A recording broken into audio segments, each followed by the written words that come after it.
بسم اللہ الرحمن الرحیم نحمدہ ونصلی علی رسولہ الکریم اما بعد۔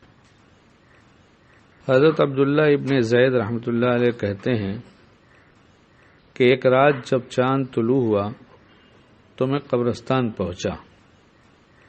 اچانک کیا دیکھتا ہوں کہ ایک آدمی ایک قبر سے زنجیر گھسیٹتا ہوا نکلا۔ پھر میں نے دیکھا کہ ایک دوسرا آدمی عذاب قبر پر مامور فرشتہ اس زنجیر کو پکڑے ہوئے ہے۔ اس آدمی نے زنجیر کو کھینچا یہاں تک کہ اس صاحب قبر کو قبر میں لوٹا دیا۔ عبداللہ ابن زید کہتے ہیں کہ پھر میں نے سنا وہ آدمی اس صاحب قبر کو مار رہا ہے، یعنی فرشتہ مار رہا ہے، اور صاحب قبر یوں فریاد کر رہا ہے، کیا میں نماز نہیں پڑھتا تھا؟ کیا میں غسل جنابت نہیں کرتا تھا؟ کیا میں روزے نہیں رکھتا تھا؟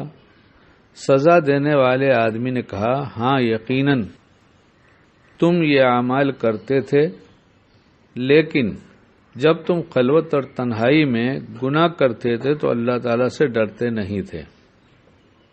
اب اس واقعے کو پڑھ کر میں اپنے لیے سوچوں اور آپ حضرات اپنے بارے میں سوچیں کہ ہماری تنہائی کیسے ہوتی ہے، کیا ہم گناہوں سے بچتے ہیں؟ جب کوئی لوگ جانتے ہیں تو ہم بچتے ہیں، جہاں کوئی نہیں جانتا وہاں ہم کچھ کرتے ہیں۔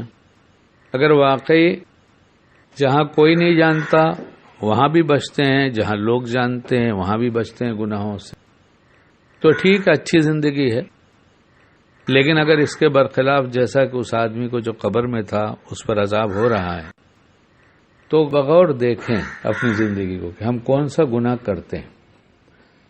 ہمیں بڑا اطمینان رہتا ہے کہ ہم کچھ ظاہری اعمال کر لیتے ہیں تو سمجھتے ہیں ہم تو کوئی گناہ کرتے نہیں، اور جب ہم کوئی گناہ نہیں کرتے نظر آتے تو پھر ہماری قیمت ہمارے نزدیک بڑھ جاتی ہے، اور لوگوں کے گناہ ہمیں دکھائی دیتے ہیں، اور انہی لوگوں کے جن کے گناہ ہمیں دکھائی دیتے ہیں اگر ان سے سوال کر لیا جائے تو یہ ہماری برائیاں دکھا دیں گے۔ جیسے ہم کو دوسرے کی دکھائی دے رہی تھی ویسے ہماری ان کو دکھائی دے رہی ہے، اور اللہ کو سب کی دکھائی دیتی، کسی کی چھپی نہیں۔ اس لیے اپنے بارے میں دیکھنا چاہیے کہ ہم کوئی غلط تو نہیں کر رہے ہیں۔ یقیناً غور کرنے سے پتہ چلتا ہے کہ غلط ہو رہا ہے، کچھ نہ کچھ غلط ہو رہا ہے، کیونکہ جو دل کے اندر ہلکی سی بے چینی ہوتی ہے وہ متوجہ کرتی ہے کہ تم کچھ غلط کر رہے ہو، اور ایک دم سکون ہے، ایک دم سکون ہے۔ تو جن کو یہ حاصل ہے ان کے ڈرنے کا انداز دوسرا ہے، اور اللہ والوں کے قصے بہت سارے لکھے ہوئے ہیں، بہت سے لکھے ہوئے کتابوں میں۔ اس وقت یہ نہیں، جن کو ہم سکون سمجھتے ہیں دل میں تو سکون ہوتا ہے، ان کے ضرور یقینی طور پر بے چین نہیں رہتے، لیکن اللہ کی طرف سے جو کچھ اعمال بھلے کی بتائے گئے وہ سب کرنے کے بعد انہیں ایک خوف رہتا ہے کہ یہ پتہ نہیں اللہ کے مقبول بھی ہوں گے کہ نہیں ہوں گے۔ یہ خوف ان کو لگا رہتا ہے، مقبول ہوں گے کہ نہیں ہوں گے، یقیناً ان کو اپنے عمل پر ناز نہیں ہے، وہ اپنے عمل پر خوف کر رہے ہیں کہ کہیں ایسا نہ ہو کہ اللہ تعالیٰ اسے رد کر دیں۔ ہمیں جو ایسی بے چینی نہیں ہے تو ہمیں اپنے بھلے اعمال پر اطمینان ہے، سکون ہے کہ نہیں، ہم تو سارا بھلا ہی بھلا کر رہے ہیں۔ اس لیے ہم اپنی کمیاں کوتاہیاں اگر دیکھیں تو ہمیں نظر آئے گی، اور کوتاہی کو تو حضرت ابوبکر صدیق رضی اللہ عنہ نے نماز کے بعد جو پڑھ کر بتایا، کیا کہا؟ اللہم انی ظلمت نفسی ظلما کثیرا ولا یغفر الذنوب الا انت فاغفر لی مغفرۃ من عندک وارحمنی انک انت الغفور الرحیم۔ نماز پڑھا کس نے پڑھا؟ حضرت ابوبکر صدیق رضی اللہ عنہ پڑھا۔ کتنی اچھی پڑھا کہ ان سے اچھی نماز کوئی پڑھنے والا نہیں۔ انبیاء کی بات تو الگ ہے، ان کو چھوڑو، لیکن انسانوں میں اتنی اچھی نماز پڑھنے والا کوئی نہیں۔ لیکن کہہ رہے ہیں ہم نے ظلم کیا، اللہ ہم نے ظلم کیا۔ ظلم ہی نہیں ہے، ظلمن بہت بہت بڑا ظلم کر دیا، کیونکہ نماز میں جیسی نماز ہونی چاہیے ہم ویسی نہیں پڑھ پاتے۔ لیکن ہم اپنی نماز پہ نہیں پچھتاتے. جس دن نماز پہ پچھتانا آ جائے گا اس دن زندگی کی چھوٹی چھوٹی غلطیوں پر بے چینی ہوگی اور پچھتانا ہوگا اور توبہ ہوگی. ہم یہیں سے غفلت میں ہیں کہ نماز پڑھ کر اگر ہم اطمینان ہے کہ ہم نے اچھی نماز پڑھ لیا ہے، ہمیں جی سے توبہ کی ضرورت نہیں ہے، تو یہ ہماری غفلت ہے. کیونکہ ان کی شان کے مطابق کوئی نماز نہیں پڑھ سکتا. جب نہیں پڑھ سکتا تو پچھتاوا، اور نماز کا پچھتاوا ایسا ہے جس نے یہاں اپنے کو کہہ دیا جی سے کہ میں نے ظلم کثیر کیا، بڑا ظلم کر لیا کہ غفلت کے ساتھ نماز پڑھا. تو یہ اگر احساس نماز میں پیدا ہونے لگے گا تو نماز کے باہر کی زندگی میں ذرا غفلت ہوگی، ذرا نقصان کی بات ہوگی، گناہ کا کام ہوگا، چاہے چھوٹا ہو یا بڑا ہو، پچھتائے گا. اس کا اثر نماز کا پوری زندگی پر ایسے ہی پڑتا ہے. ہر شعبے میں جہاں غلطی ہوگی وہاں اس کو اللہ سمجھا دیں گے تیری غلطی. اس لیے ہمارے لیے ایک آسان سا طریقہ یہ ہے کہ نماز پڑھنے سے پہلے ہم اچھی نماز کی نیت کر لیں اور اللہ سے مانگ لیں. اور ابھی ایک کلپ دل اور زبان کو ایک ساتھ کرنے کی بات ہوئی ہے، کلپ میں سنیں گے تو مل جائے گا. اس کا نام ہے کنیکشن. یعنی نماز سے پہلے خود ارادہ کر لیں کہ ہم اپنے دل کو حاضر کر کے اللہ کو جو نماز پسند ہے ویسی پڑھنے کی کوشش کروں گا کہ اللہ ہمیں دیکھ رہا ہے. اور جب ارادہ کر لیں تو دعا بھی مانگ لیں کہ اللہ میں نے نیت تو کیا ہے لیکن آپ ہماری مدد فرما دیجیے. نماز تو ہماری عادت بن چکی، ایسی عادت بن چکی ہے کہ بالکل آٹومیٹک ہو رہی ہے. ہاتھ باندھ لیا، کیا پڑھا کتنا پڑھا اپنے کو معلوم ہے. ایک سورت کوئی پڑھ لیں گے تو اپنے آپ رکوع میں چلے جائیں گے، اور رکوع میں 3 دفعہ کہہ دیا جلدی جلدی، اور پھر سر اٹھا لیا. پھر ایسے آگے کے سب اعمال جو ہم کر رہے ہیں یہ ہم تو دیکھتے ہیں، اپنے بارے میں جانتے ہیں. اسی میں اگر ہم نے جان پیدا کر لیا، اسی میں ہم نے جان پیدا کر لیا تو یہ نماز ہمیں کل پچھتاوے سے روک دے گی. کہ نماز پڑھتا تھا، وہ قبر والا کہہ رہا ہے نا جسے مار پڑ رہی ہے، وہ کیا کہہ رہا ہے؟ میں تو نماز پڑھتا تھا، میں نماز پڑھتا تھا، میں غسل جنابت کرتا تھا، میں فلاں اچھے کام کرتا تھا. اس سب کے باوجود ہمیں کیوں ایسا ہمارے ساتھ ہو رہا ہے؟ یعنی اس کا مطلب کہ یہ سب اچھے کام کے ساتھ ساتھ ہم کچھ گناہ کے کام کرتے رہیں گے اور اس سے غافل رہیں گے تو کل قیامت میں اور قبر میں پہلے تو پٹائی ہوگی، اللہ حفاظت فرمائے. اس لیے ہماری باہر کی دنیا میں جو کچھ غلط ہو رہا ہے اس کو سمجھنے کے لیے ہم نماز میں اس بات کو جی سے کہیں، اللہ توفیق دے، جی سے کہیں کہ ہم نے غلط کیا، مطلب غلط کیا. نماز پڑھا غلط نہیں کیا، نماز میں جو غفلت ہوئی وہ غلط ہوا.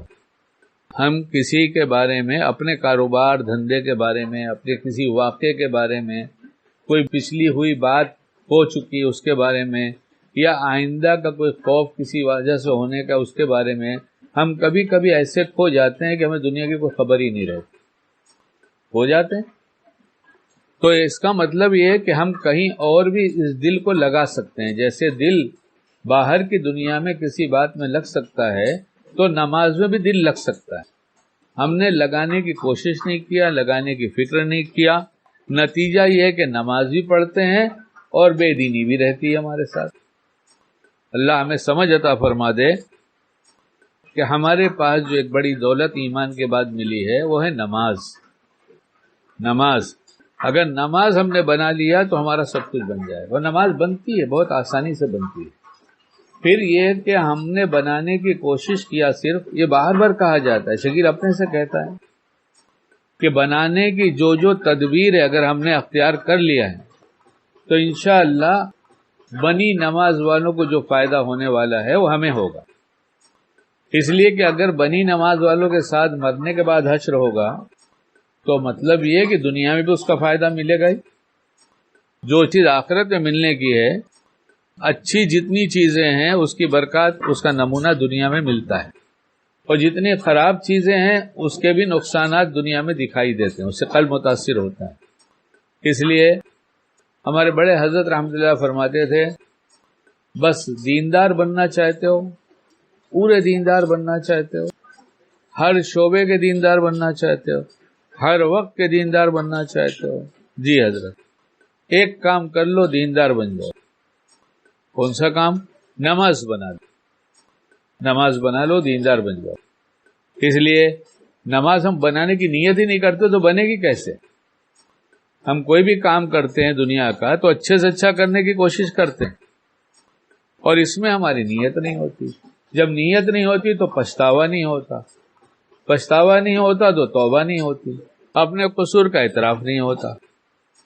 یہی اگر ہم نے کوشش کر لیا، اللہ ہم سب کو توفیق دے کہ 2 رکعت 4 رکعت تنہائی میں پڑھ کر نماز بنا لی جائے، اللہ تعالیٰ سارے شعبے درست کر دیتے، کوئی شعبہ باقی نہیں رہے گا زندگی کا کہ جہاں اللہ اپنی مہربانی سے ٹھیک نہ کر دے۔ نماز کی برکت ہے۔ ایک دفعہ چلے کی جماعت میں چل رہا تھا تو ہمارے امیر صاحب ہماری بات بہت کراتے تھے کہ ان کو یہ سمجھ میں آ گیا تھا کہ 2-3 چلے اس کے رہ گئے ہیں، سب سبق بھول گیا ہوگا، لہذا ہر جگہ مجھے استعمال کرتے تھے۔ ان کی مہربانی میں اپنا سبق یاد کرتا تھا۔ تو ایک جگہ جماعت کئی دن تھی، اس میں نماز کے بارے میں بہت بیان ہوا۔ 17 دن ایک ہی جگہ تھی جماعت، اور نماز کی عملی مشق کرائی گئی۔ عملی مشق میں ظاہر کی نماز اچھی ہوتی ہے، اور جب ظاہر کی نماز اچھی ہوتی ہے تو اندر باطن میں بھی اس کا اثر پڑتا ہے۔ ہر اچھی چیز کو دیکھو تو دل میں اس کا ایک اثر ہوتا ہے، بری چیز کو دیکھو تو اس کا اثر ہوتا ہے۔ تو ظاہر میں اچھی نماز ہو تو کیوں نہیں اثر ہوگا؟ تو بہت نماز کی مشق کی گئی، کرائی گئی۔ تو اس میں نماز کے بارے میں ایک بیان ہوا جس میں یہ کہا گیا کہ نماز میں ظاہری طور پر جو بتایا گیا، جیسے بتایا گیا ویسے ہم کر لیں تو باہر کی دنیا بدل جائے گی۔ یعنی قیام میں کھڑے ہونے کے لیے دونوں پیر پہ برابر وزن ڈالنا، اور قیام کی حالت میں آنکھیں کہاں دیکھتی ہوں، رکوع میں کہاں نگاہ ہونی چاہیے، سجدے میں کہاں نگاہ ہونی چاہیے، ہاتھ کیسے باندھا جائے، اور رکوع میں جائے تو ہاتھ کتنا پھیلا کے رکھنا چاہیے گھٹنے پر، ایسے سجدے وغیرہ کی ساری بات ہوئی۔ اور اس میں جملہ کہا گیا اللہ کی دی توفیق سے، اور اس سے فائدہ ہوا، ہمیں بھی ہوتا ہے، لوگوں کو بھی ہوا، کہ اگر نماز میں آنکھیں صحیح جگہ دیکھیں گی، جہاں جہاں بتایا گیا، نگاہ صحیح رہے گی، تو باہر بدنگاہی سے آدمی بچ جائے گا۔ اب یہاں بات ہو گئی 17 دن رہ کر ہم لوگ کہیں اور چلے گئے، اور وہاں 20-22 دن تھے، واپس پھر اسی جگہ آئے۔ تو ایک صاحب مجھ سے ملے کنارے، کہنے لگے آپ سے تنہائی میں بات کرنی ہے۔ میں نے کر لیجیے۔ انہوں نے کہا کہ وہ آپ کی نماز کا جو بیان تھا نا، وہ ایسا بیان ہوا کہ مجھے بہت فائدہ ہوا۔ ہم نے کہا اچھا، اللہ نے دیا فائدہ، کیا ہوا؟ کہنے نماز میں نگاہ کو وہیں رکھ رہا تھا جہاں بتایا گیا ہے، میری باہر واقعی بدنگاہی چھوٹ گئی، بدنگاہی چھوٹ گئی۔ ایک صاحب نے کہا کہ نماز میں بہت مشق کیا ظاہر میں بنانے کی، لیکن میری بدنگاہی کم تو ہو گئی، لیکن سرسری بدنگاہی ہو جاتی ہے۔ بہت کوشش کر رہا ہوں اور نماز میں غور بھی کر رہا ہوں، تو یہ کرتے کرتے سوچتے سوچتے کئی دن ہو گئے کہ کچھ تو بات ہے۔ تو پھر انہوں نے کہا کہ جب کئی دن ہو گئے اور میں پھر واپس مشق کرنے لگا تو اچانک خیال ہوا کہ سجدے میں ناک پہ نگاہ نہیں رہتی۔ سجدے میں ناک پہ نگاہ رکھی جاتی ہے نا، سجدے میں ناک پر نگاہ نہیں رہتی، اور اس کا خیال بھی نہیں تھا۔ پھر جب یہ خیال ہوا اور ہم نے سجدے میں جا کر ناک پہ نگاہ رکھنا شروع کیا تو میری بدنگاہی چھوٹ گئی۔ اس لیے یہ گناہوں کے چھوڑنے کا ذریعہ ہے۔ بنی نماز جو ہے یا نماز بنانے کی کوشش باہر کے ہر شعبے کے گناہ کو چھڑوا دے، چاہے تنہائی ہو، چاہے مجمع ہو یا کہیں اور ہو، انشاءاللہ گناہ سے بچ جائیں گے۔ اور اگر کوئی خطا ہو گئی تو جیسے نماز میں غفلت کی وجہ سے سچے دل سے توبہ کیا اور کہا ظلم کثیر کیا ہم نے، اسی طرح سے وہ پچھتائے گا، اس کو پچھتانے کی توفیق ہوگی اور گناہ معاف ہو جائیں گے۔ گناہ نہیں ہوئیں گے نہیں، یہ تو ہو گئے، لیکن اس نماز کی برکت سے بہت کم ہو جائے گا، چھوٹ جائے گا، پھر کبھی ہو جائے گا تو جس سے پچھتائے گا۔ اس لیے نماز بہت بنانے کی چیز ہے، ارادے کے ساتھ نماز پڑھی جائے، اور نماز سے فارغ ہو کر دیکھا جائے کہ ہم نے نماز کیسی پڑھا تو غفلت ملے گی، اس پر توبہ کر لیا جائے. اور جب مشق کریں گے تو تھوڑی تھوڑی دیر دل لگنا بھی شروع ہو جائے گا، تھوڑی تھوڑی دیر دل لگے گا بھی، خیال بھی رہے گا اللہ دیکھ رہا ہے.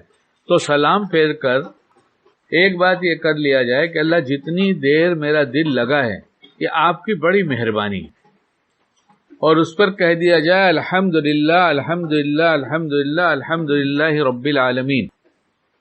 تو یہ اللہ کی تعریف ہو گئی کہ میں نے نہیں پڑھا، آپ کی ہی تعریف ہے ساری، آپ نے مجھے اتنا اپنی طرف متوجہ رکھا. تو الحمدللہ رب العالمین کہنے والے کو اس سے اچھی نعمت دیتے ہیں اللہ تعالیٰ، یعنی آئندہ اچھی نماز کی توفیق ہو جائے گی. اور باقی سے توبہ کہ اللہ غفلت تو زیادہ رہی، اس سے توبہ کرتا ہوں، آئندہ کی نماز بنا دیجیے اور اچھی نماز پڑھنے کی توفیق عطا فرما دیجیے تاکہ ہماری جلوت خلوت سب آپ کی پسند کی بن جائے.